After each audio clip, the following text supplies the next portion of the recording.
¿Alguna vez te has preguntado por qué algunos libros están en la Biblia y otros no? ¿Quién decidió que Mateo debía estar, pero no el Evangelio de Tomás? ¿Y por qué tantos cristianos confían ciegamente en un libro sin saber cómo se formó? Hoy vamos a descubrir la historia detrás de la selección de los textos más influyentes de la humanidad. Prepárate, porque esta historia tiene de todo: debates intensos, misterios históricos y un impacto eterno en nuestra fe. Bienvenidos a Un Católico Común, donde exploramos la fe de manera sencilla y cercana.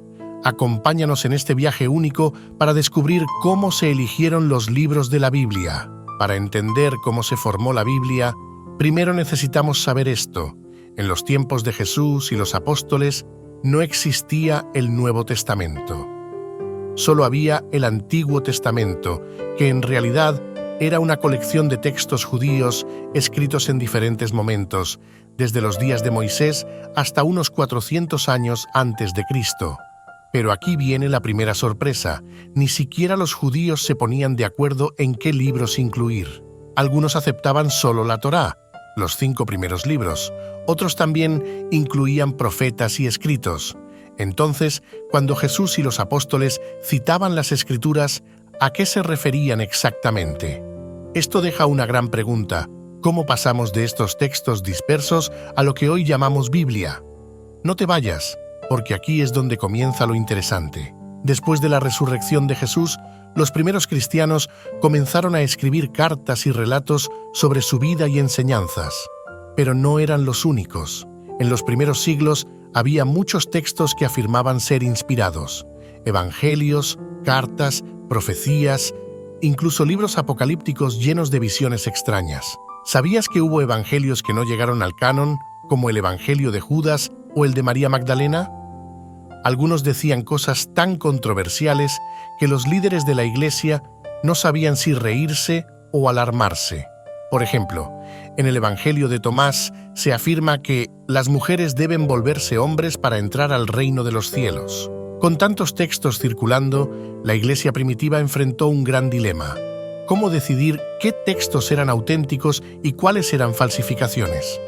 Aquí es donde las cosas se ponen aún más intrigantes.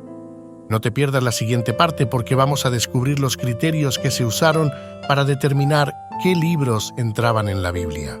Los líderes de la Iglesia necesitaban establecer un criterio sólido para seleccionar los libros. Aunque no hubo una única reunión donde mágicamente se definiera la Biblia, los cristianos comenzaron a adoptar ciertos principios. Aquí están los más importantes. Autoridad apostólica. El texto debía ser escrito por un apóstol o alguien cercano a ellos. Por ejemplo, Marcos fue discípulo de Pedro y Lucas, compañero de Pablo.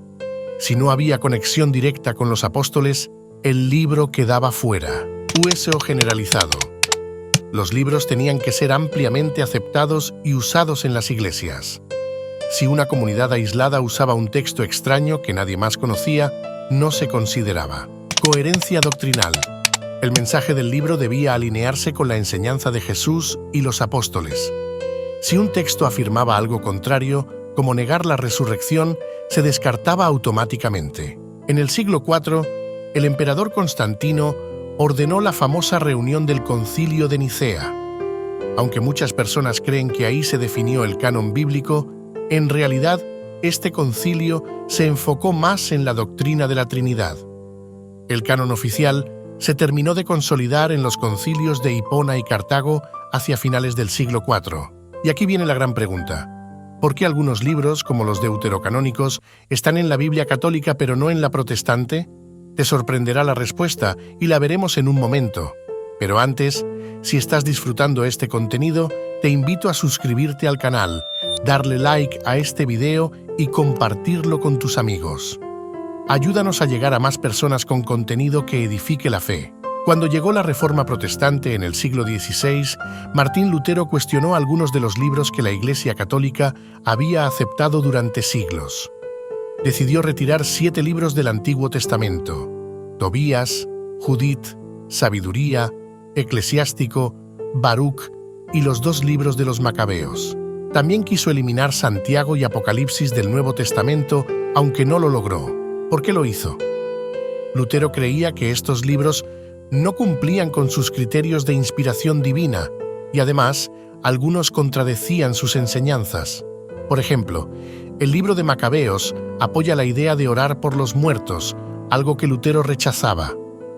Esto creó una de las diferencias más notorias entre católicos y protestantes, el número de libros en la Biblia. Pero aquí está lo increíble. Aunque las Biblias son distintas, el mensaje central no cambia. La Biblia, en todas sus formas, sigue siendo una guía para nuestra fe. ¿No es fascinante cómo un libro tan antiguo sigue impactando nuestras vidas hoy? La historia de cómo se eligieron los libros de la Biblia nos muestra algo muy importante. Dios obra a través de la historia, incluso en medio de decisiones humanas complejas. Cada libro en la Biblia tiene un propósito y una razón para estar ahí. Pero más allá de los debates históricos, lo que importa es cómo permitimos que estas palabras transformen nuestras vidas. ¿Te habías imaginado que la Biblia tuviera una historia tan fascinante? Ahora tienes un tema increíble para compartir con tus amigos o familia. Y si este video te hizo pensar, reflexionar o incluso aprender algo nuevo, te invito a compartirlo. Nunca sabemos a quién podemos inspirar con un mensaje como este. No olvides suscribirte, darle like a este video y dejar un comentario. ¿Cuál de estos datos te sorprendió más? Quiero leer tus opiniones.